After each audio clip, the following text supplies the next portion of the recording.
Vous êtes en charge de la réalisation des études de prix des lots d'aménagement intérieur ou de finition. Vous utilisez habituellement les pièces techniques et les pièces graphiques du dossier de consultation des entreprises et plus particulièrement le CCTP de votre lot et les plans 2D pour identifier les ouvrages qualifiés, localiser et quantifier les ouvrages. Lors de cette analyse, la lecture croisée des pièces écrites et des pièces graphiques peut vous paraître fastidieuse et source d'erreur. Cette analyse vous est néanmoins indispensable pour identifier les ouvrages qualifiés de votre lot et les localiser précisément avant de les quantifier. Cette analyse vous permet également de vous conforter sur la fiabilité et la cohérence du dossier. Vous avez appris, grâce au tutoriel 1, comment vous approprier le projet en manipulant la maquette numérique. Le tutoriel 2 vous a permis de comprendre la structure de la maquette numérique et vous a appris à visualiser les informations contenues dans les objets BIM. Dans ce tutoriel spécifique au lot aménagement, intérieur et finition, nous allons apprendre comment interroger une maquette numérique dans le but de récupérer des informations pour notre étude de prix. Vous allez voir que cette méthode peut se révéler beaucoup moins fastidieuse que l'utilisation des seuls plans 2D. Une condition est néanmoins nécessaire, que le numéro du lot et le numéro de l'article de CCTP aient été ajoutés dans les informations des objets BIM.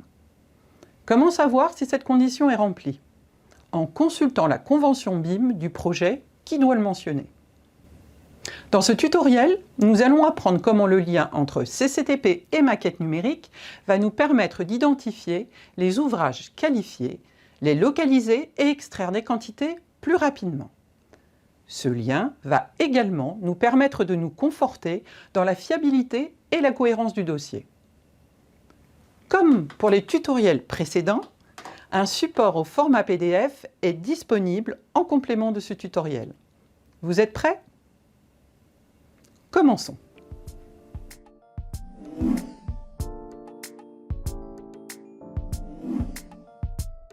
Allez dans Fichier, Ouvrir et sélectionnez la maquette architecte. Validez avec la commande Ouvrir. La maquette du projet s'ouvre. On peut voir la progression de l'ouverture en bas à gauche.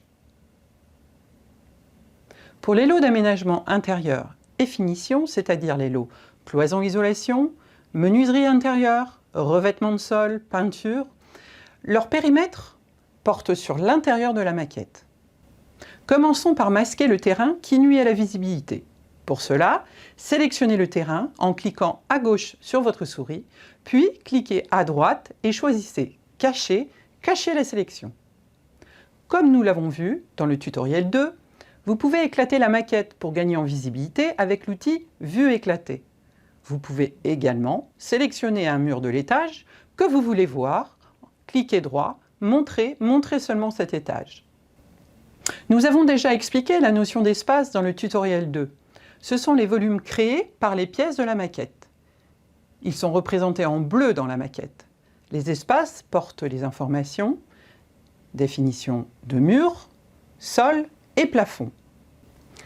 Pour voir les propriétés contenues dans un espace, cliquez sur un espace et ouvrir la fiche Propriétés.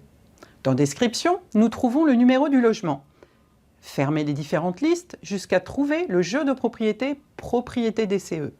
C'est ce jeu de propriétés qui porte les informations du numéro de lot et du numéro de l'article de CCTP. Consulter cette fiche nous permet également de comprendre les règles de nommage du numéro de lot et du numéro d'article. Le lot est écrit LOT, espace, numéro. L'article lui commence par le numéro du lot précédé de la lettre L. Connaître ces règles de nommage va nous servir lorsque nous ferons des filtres sur les propriétés. Attention, chaque dossier possède ses propres règles de nommage. Aussi, je vous invite à vous reporter à la convention BIM pour connaître celle de votre projet. Pour voir maintenant les propriétés d'un objet à l'intérieur de la maquette, mieux vaut cacher les espaces, ce qui va nous permettre de sélectionner plus facilement un objet comme une porte. Pour cela, sélectionnons un espace, clic droit, cacher tous les espaces. Sélectionnons une porte en cliquant dessus. Dans la fiche propriété, le jeu de propriétés qui nous intéresse, propriété DCE, est également renseigné, comme pour les espaces. Mettons en place l'infobulle, comme vu au tutoriel 2. Appelons cette infobulle maquette arc et choisissons d'afficher les propriétés name, description et numéro de lot dans cette infobulle. Si vous le souhaitez, vous pouvez également ajouter numéro article. En déplaçant notre souris, nous pouvons voir les informations sélectionnées pour les portes dans l'infobulle. Refaisons maintenant apparaître les espaces, car nous allons leur appliquer des couleurs en lien avec les articles des CCTP. Faites un clic droit et sélectionnez « Montrer », montrez seulement cet étage.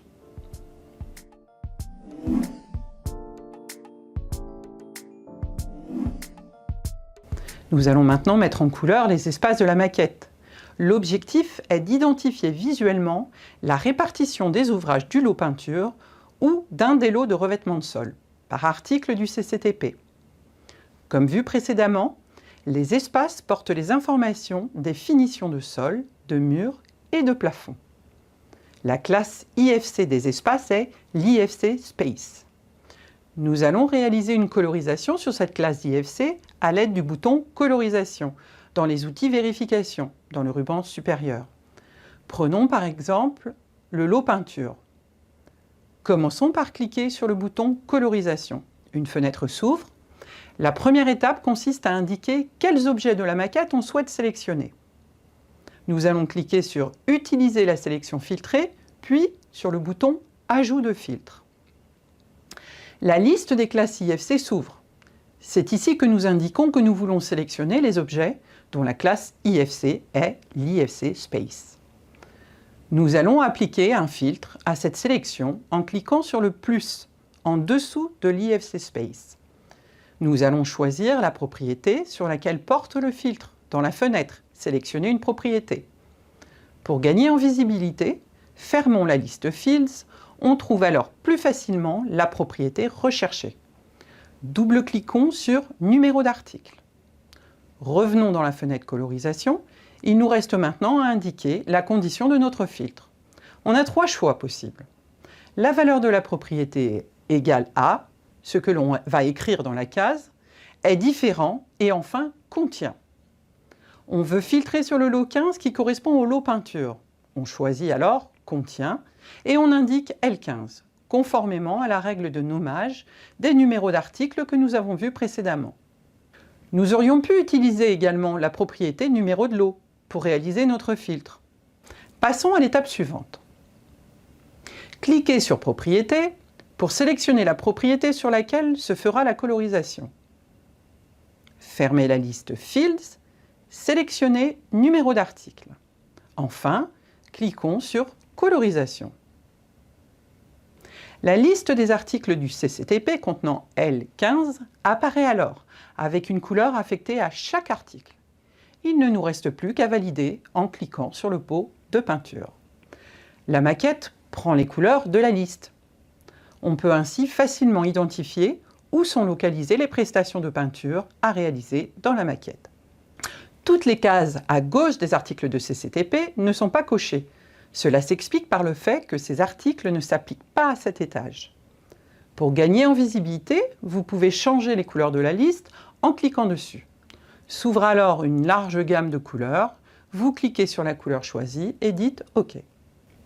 Une fois vos choix de nouvelles couleurs validés, cliquez de nouveau sur le pot de peinture. Le pot de peinture barré vous permet de faire disparaître la colorisation. Vous pouvez renouveler ces étapes pour chaque étage de la maquette en utilisant la fenêtre Modèle qui vous permettra de sélectionner l'étage que vous souhaitez voir. Nous vous invitons maintenant à parcourir le chapitre suivant qui vous montrera comment identifier des ouvrages qui seraient compris dans votre lot en plus de ceux présents dans les espaces.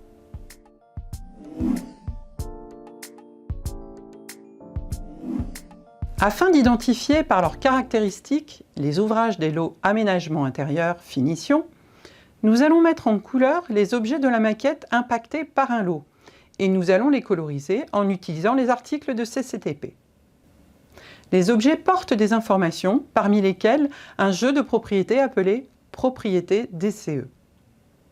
Dans ce jeu de propriétés sont regroupées les propriétés numéro de lot et numéro d'article. Le nom de ce jeu de propriétés et les propriétés associées sont propres au dossier de consultation que nous utilisons en exemple. Je vous invite à consulter à ce sujet la convention BIM de votre projet. Nous allons utiliser l'exemple du lot 9, plâtrerie isolation. Afin de réaliser la colorisation par article de CCTP des ouvrages de ce lot, nous allons d'abord procéder à la sélection des ouvrages du lot. Pour cela, cliquons sur le bouton « Export de propriété » dans les outils modèles dans le ruban supérieur. Nous allons utiliser cette fonction pour sélectionner les objets qui portent le numéro 9 dans la propriété numéro de lot. Tout d'abord, nous allons sélectionner l'ensemble des IFC de la maquette. Cela est fastidieux, je vous l'accorde, mais nous n'allons le réaliser qu'une seule fois, car nous allons sauver nos choix dans une configuration. Sélectionnons l'ensemble des IFC en cliquant la case qui se trouve à gauche des classes. Utilisez la molette de la souris pour faire dérouler la liste. Vérifiez bien que vous n'avez oublié aucun IFC, c'est important, car sinon les objets de cette classe ne feraient pas partie de la sélection. Ensuite, dans Champ commun Jeux de propriétés, fermez la liste Fields, puis fermez les listes sous Properties, jusqu'à arriver au jeu de propriété, propriété DCE. Cliquez sur la case devant, numéro de lot. Sauvons cette configuration. Cliquez sur le bouton Configuration dans le ruban supérieur. Une fenêtre s'ouvre. Vous cliquez sur le ruban Export de propriété, puis sur le plus. Donnons un nom à notre configuration, par exemple Config Arc. La prochaine fois que vous ouvrirez la maquette, vous pourrez ouvrir la fenêtre Export de propriété et aller chercher cette configuration en cliquant sur le bouton Configuration, Export de propriété, puis en double-cliquant sur Config Arc. Revenons à notre fenêtre Export de propriété. Nous allons réaliser un filtre sur la propriété numéro de lot. Pour cela, double-cliquez sur la propriété. Une fenêtre de paramètres de filtre s'ouvre. Choisissez Contient, qui est le E à l'envers, et tapez 09, qui correspond au numéro du lot plâtrerie isolation dans le dossier de consultation que nous utilisons. Si vous voulez retirer le filtre, vous cliquez sur le filtre avec la petite croix. Enfin, vous cliquez sur le bouton « Mise à jour ». Il apparaît une liste de tous les objets dont la propriété numéro de lot contient 09. Sélectionnez une des lignes de la liste, elle devient bleue. Puis faites CTRL A. Cela sélectionne l'intégralité de votre liste. Toutes les lignes deviennent bleues. Dans la maquette, tous les objets de cette liste deviennent rouges. Ils sont sélectionnés. Retournons maintenant dans la fenêtre Colorisation. Dans le ruban Sélection, nous choisissons Utiliser la sélection courante. Dans le ruban Propriétés, nous sélectionnons Numéro article. Puis, dans le ruban Colorisation, apparaît la liste des articles du CCTP du lot 9 avec une couleur par article. Cliquez sur le pot de peinture, patientez un peu, car la colorisation peut prendre un peu de temps. Les objets sélectionnés en rouge dans la maquette prennent les couleurs des articles de CCTP. Par contre, pensez à cliquer à côté de la maquette pour désélectionner les objets et ainsi voir apparaître les couleurs. Les objets ne doivent pas rester en rouge. Vous pouvez ainsi localiser les ouvrages de votre lot qualifiés par les articles du CCTP. Si vous souhaitez voir un article spécifique, cliquez dans la case en haut de la liste, cela décoche l'ensemble des lignes, puis cliquez sur la ligne qui vous intéresse. Seuls les éléments cochés apparaissent en couleur dans la maquette. Si vous ne voulez voir que les éléments filtrés, cliquez sur l'œil. Pour afficher de nouveau la maquette, cliquez sur « Afficher tout » dans le ruban supérieur. Dans ce chapitre, nous avons pris l'exemple du lot plâtrerie isolation, mais nous aurions pu appliquer la même procédure au lot menuiserie intérieure, peinture, revêtement de sol. De plus, vous pouvez renouveler ces étapes pour chaque étage de la maquette en utilisant la fenêtre Modèle qui vous permettra de sélectionner l'étage que vous souhaitez voir. Si vous souhaitez faire des captures de l'ensemble de l'écran pour voir à la fois la liste des articles et la vue de la maquette, utilisez la touche Imprime écran de votre clavier ou appuyez sur Windows Shift S, ce qui ouvre un outil de capture. Collez l'image dans un Word par exemple.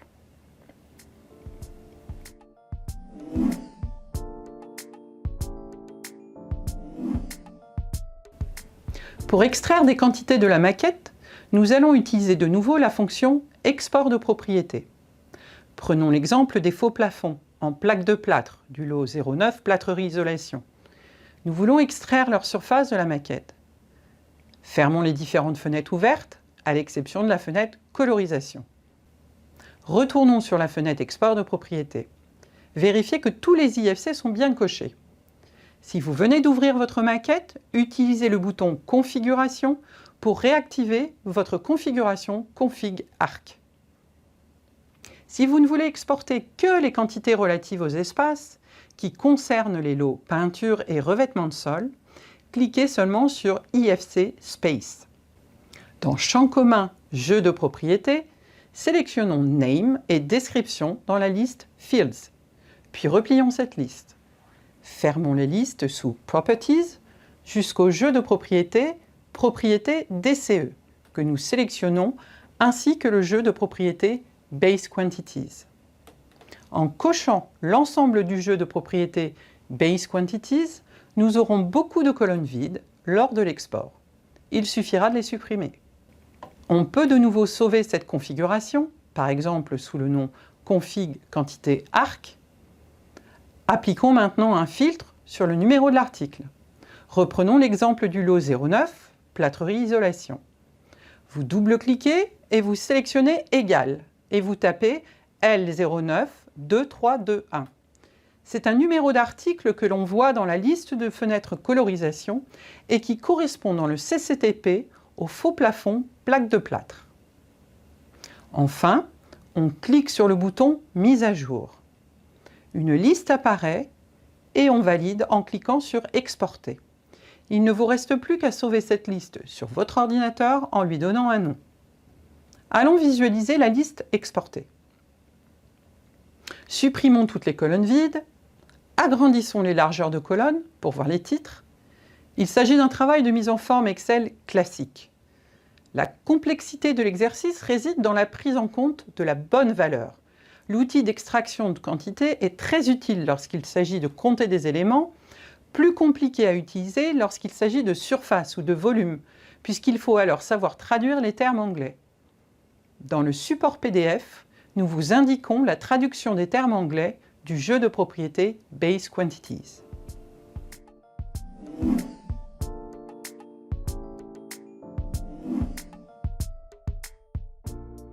Nous avons vu dans le tutoriel 1 comment utiliser le bouton Capture d'écran, le petit appareil photo dans le ruban supérieur dans les outils Vue 3D. Une fois la capture réalisée, vous avez la possibilité soit de la copier dans le presse-papier, soit de l'enregistrer en tant qu'image indépendante.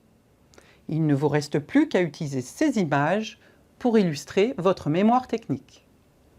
Dans le tutoriel spécifique Gros œuvres, nous expliquons comment ajouter des annotations sur la maquette et éditer des rapports que vous pouvez inclure dans votre mémoire.